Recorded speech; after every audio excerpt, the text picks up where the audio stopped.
stream waters. This land was made for you and me.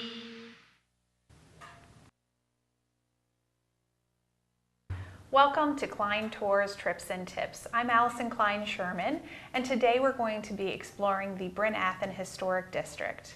Jorlyn Glenn has joined me here at the Glencairn Museum, and Jorlyn's going to be telling us about what this area has to offer for us during our visits. Thanks so much for coming out. We are standing in the tower of Glencairn Museum. Glencairn is part of the Bryn Athyn Historic District, so I'll tell you about that briefly first. So the three buildings open to the public in the Bryn Athyn Historic District are Cairnwood Estate, Bryn Athyn Cathedral, and Glencairn Museum.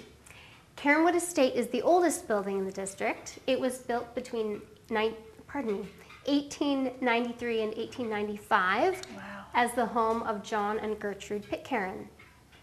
They lived there, and then after them, their oldest son, Raymond Pitcairn, lived there with his wife and children, and after them, Raymond's oldest daughter lived in Cairnwood. So Cairnwood was a home until about 1980. Wow. Then we move over to Bryn Athyn Cathedral. It was constructed in the 19-teens and 20s, and it has been an active place of worship ever since, and it is also open to the public for tours. And then Bryn Athyn Cathedral, the museum. Glencairn Museum. Yeah. Glencairn Museum was built to be the home of Raymond and Mildred Pitcairn. I mentioned them because they first lived over in Cairnwood, but then moved into Glencairn when it was completed. It was built in the 1920s and 30s. Raymond Pitcairn had wanted to build it to be a home for his family, but also to house a medieval art collection he'd been purchasing and growing. And so you'll see it looks like a medieval castle. So these three buildings their histories are intertwined. The Bryn Athyn Cathedral is part of the story for a few reasons, but one is that John Pitcairn and then Raymond Pitcairn were the directors of that building project. So they're all tied to the community, all tied to the Pitcairn family. Today, all three are active places. Cairnwood Estate is a historic home and event location. People can take tours there and have events there. And then, as I said, Bryn Athyn Cathedral is an active place of worship for the Bryn Athyn community. And then Glencairn Museum is now open to the public with galleries and events year-round. The architecture here is just amazing. I'm so excited to explore all of these buildings and see the history and everything that you have to offer here. It's really gorgeous. Well, thank you. We think so too. And yeah, we do have a lot to offer with different architectural styles and then local history and then other kinds of history. We have some aviation history here even. So there's a lot going on here, something for everybody. Great. And you have events held throughout the year here for the community. We do. So all three buildings offer tours year-round, but then we have different events at different locations. Bryn Athyn Cathedral, they often have services, Vesper services in association with major holidays, Christmas, Easter. Cairnwood Estate has all sorts of events. In the summer, they have a wine tasting. Around Valentine's Day, they have a beer tasting.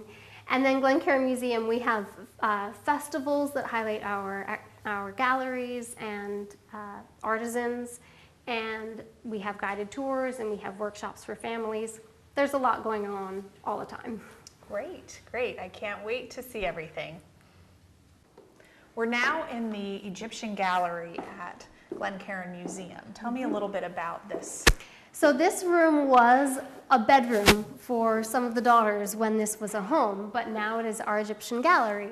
And we include it on our guided tours that happen year-round.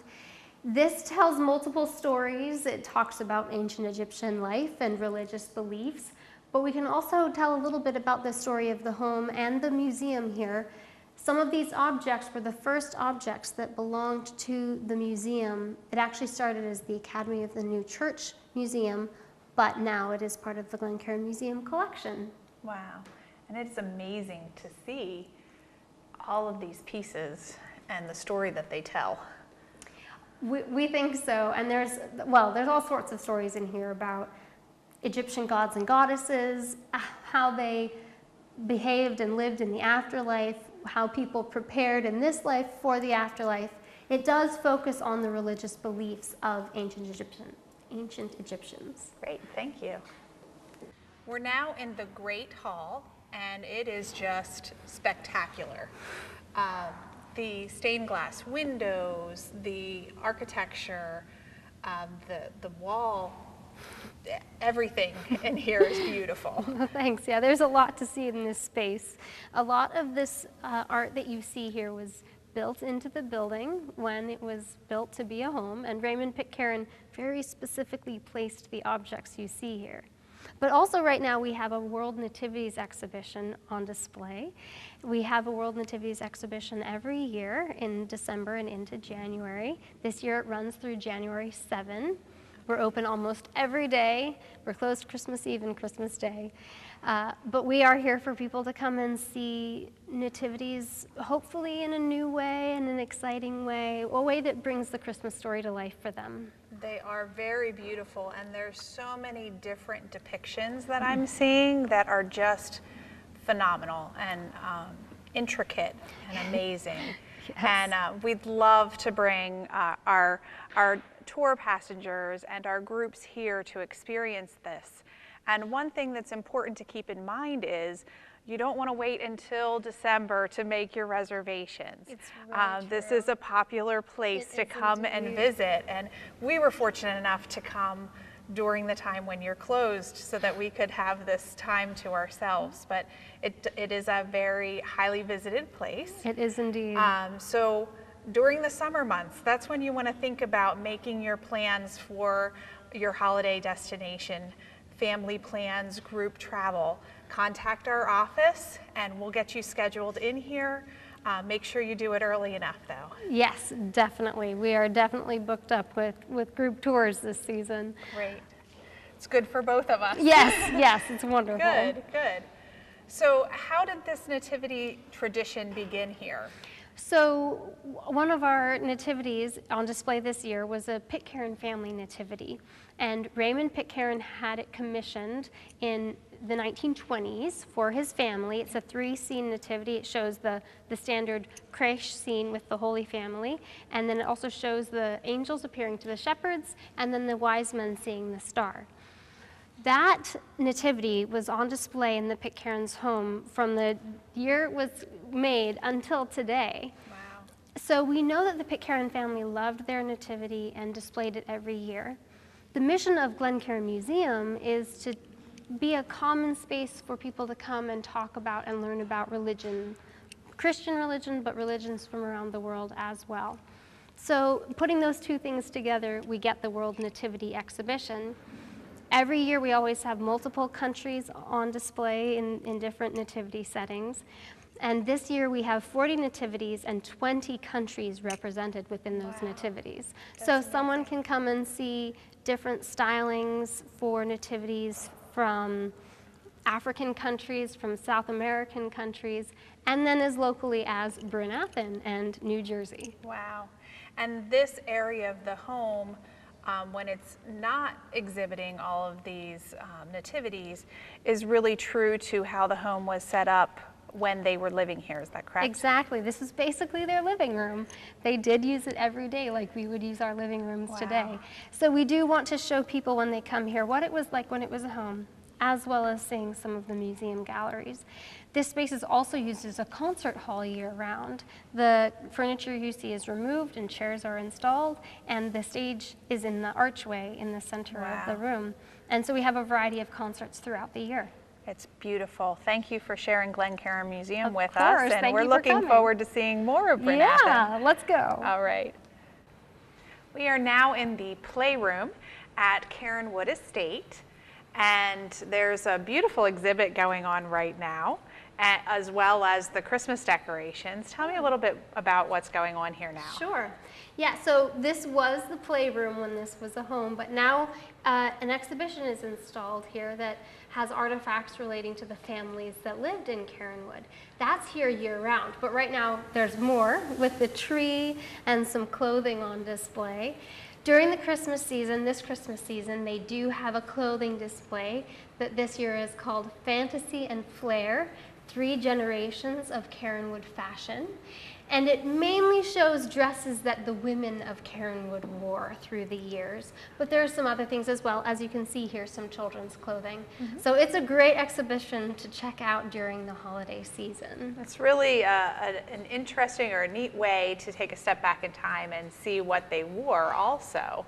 Yes. And then with the playroom, you know, some of the toys that they had, and it's really amazing the things that you can see and learn about the period visiting here. Yes, yes. And this is just a great place anytime to come and learn about the origins of Bryn Athyn and learn some more about the Pitcairn family. Right, and this was the first home of the Pitcairn family, This correct? was the first home of the Pitcairn family in Bryn Athyn. Okay. This was the home of John and Gertrude Pitcairn. They moved in 1895, Okay. and it was a home until about 1980. It was the home for 3 generations of Pitcairn family. That's great. And tell us a little bit about how the Pitcairns came to Bryn Athyn. Sure. So John Pitcairn came to Philadelphia. He came and was involved in a church called the New Church. It's a Swedenborgian sect. And they wanted to start a school that was based on their religious beliefs. So he helped found the Academy of the New Church in the late 1800s. People had been, New Church folks had been in Philadelphia for years. They had started, though, in the late 1800s to come out to this area of the world in the summer for summer worship church services. Okay. And they decided they actually wanted to relocate outside of the city of Philadelphia. So John Pitcairn and his wife Gertrude started that by purchasing a lot of farmland, and then they sold it in smaller parcels to families who wanted to come out and build here. So that all happened in the late 1800s. Like I said, the Pitcairns, they started constructing Cairnwood in 1893 and moved in just 2 years later in 1895. And then other homes started coming, and then school buildings started being built. And by 1916, Bryn Athyn was designated a borough. Okay. So we've been here as an official borough for just over 100 years. So the Pitcairns started here, and then the next generation, Raymond Pitcairn, he built Glencairn next door. He lived at Cairnwood until Glencairn was done. And then they moved into Glencairn, and when they moved into Glencairn, he and his wife Mildred, their oldest daughter, moved back into Cairnwood, and they were the 3rd generation that lived here. Wow. Until then, the building was given to the school in 1980, and since then has been a historic location and place for events and tours. And what a beautiful location for them to come to for their worship when they were living in the city, and then to move here. Can certainly understand why they would be drawn to this area. Yes, it's a beautiful area, and we worked hard to keep a lot of green space, and so it's a little almost a feel of some countryside. Yeah, it's interesting how you know, in the beginning we saw the view and how you can still see the city from there. Yeah, and that's really neat too. We have a train station a mile from here. You can get into the city within 45 minutes, and people did. They commuted in. John Pitcairn worked in Philadelphia, so he lived here, but every day would go into Philadelphia. Wow. Thanks to the railroad, it was easy. Right. And actually, at that time, there was a station in Bryn Athyn, so his commute was even shorter. This is a beautiful home for sure, and great to see all of the history with it.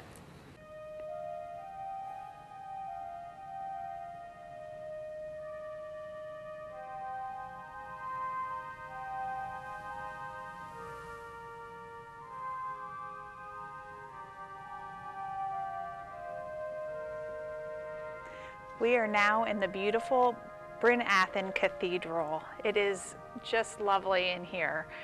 Tell us a little bit about the cathedral and the religion here, and how that all ties into the Bryn Athyn area. Sure. Well, the building itself was begun in the 19-teens, and it was dedicated in 1919. So services have been held here since 1919. It is the main worship space for the Bryn Athyn community. The Bryn Athyn community has been worshiping here as a congregation since the late 1800s. Before the cathedral was built, they actually moved around different buildings in the community as they had them built. But around the turn of the century, the congregation really started raising funds to build a specific church. And so that is what we are standing in now. So yes, it's the main place for worship here. It's really an active place. There's organ practicing happening as we speak. And this coming Sunday, we have perhaps one of the biggest days of the year. We have a live Christmas pageant. There's going to be 4 services throughout the afternoon and evening. A minister will be reading the Christmas story while people from the community act it out. That is amazing. I'm sure it will be absolutely beautiful. It's a favorite time of year. Yes. And you were telling us earlier about the key keeper. I'm excited to see that. Yes, we will show it to you. And so Mr. Glencairn, I'm sorry, Mr. Pitcairn. Which Mr. Pitcairn was it that was instrumental in the construction of this? Yes. Or? Yeah, well actually there were 2 generations involved here. Okay. So John Pitcairn, who lived in Cairnwood first, he was involved sort of at the beginning of the process when the funds were being raised, and then in working with different committees to decide on the design and everything.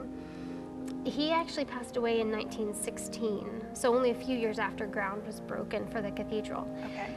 Raymond Pitcairn, his son, who lived in Glencairn, he took over John Pitcairn's role as sort of director of the whole project. So they both worked on it. They both have their stamp here. They decided on a Romanesque Gothic style. They thought that the medieval symbols and imagery were a good medium to depict new church ideas and beliefs. They also decided to focus on the stained glass windows here. So we have stained glass windows the glass was hand blown here on site. Wow. Designed here and then installed here. And Amazing. they made enough glass in the glass factory that they could reinstall all of the windows if needed. Again, if Oh needed. my goodness. And actually there was some damage to a window and a panel was remade using original Bryn glass. That is incredible.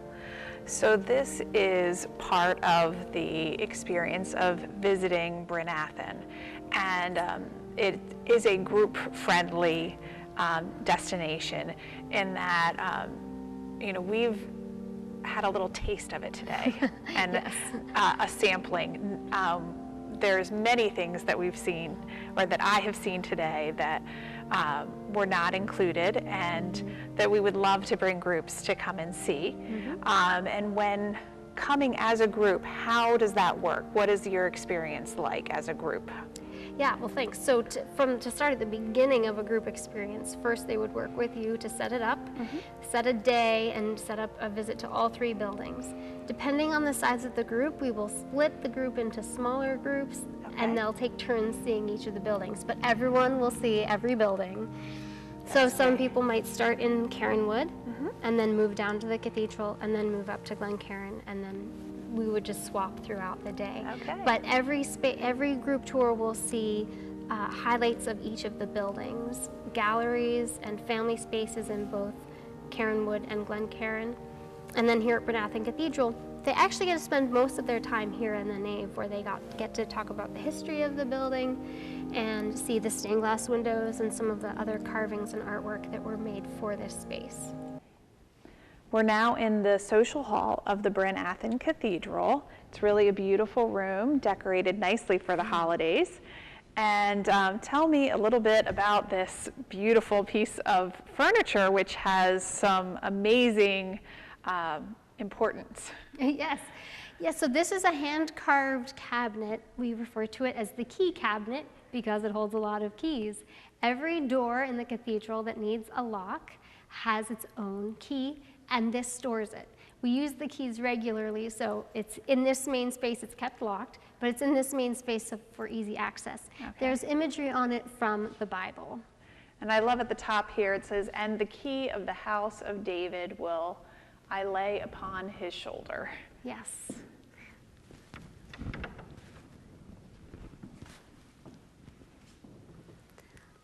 So here are the keys. These keys are made out of Monel metal, which is a natural alloy of nickel and copper. And you can see it actually all over the cathedral and actually all over Glencairn as well. And one of the reasons this medal was chosen for this use was actually reflective of a new church belief.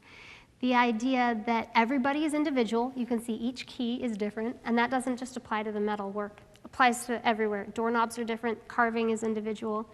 Everything was hand done, they really wanted everything to be unique. So, represents individuality, but it also represents the idea of being a useful person. Because this is made out of nickel and copper, you can make the metal look two different ways.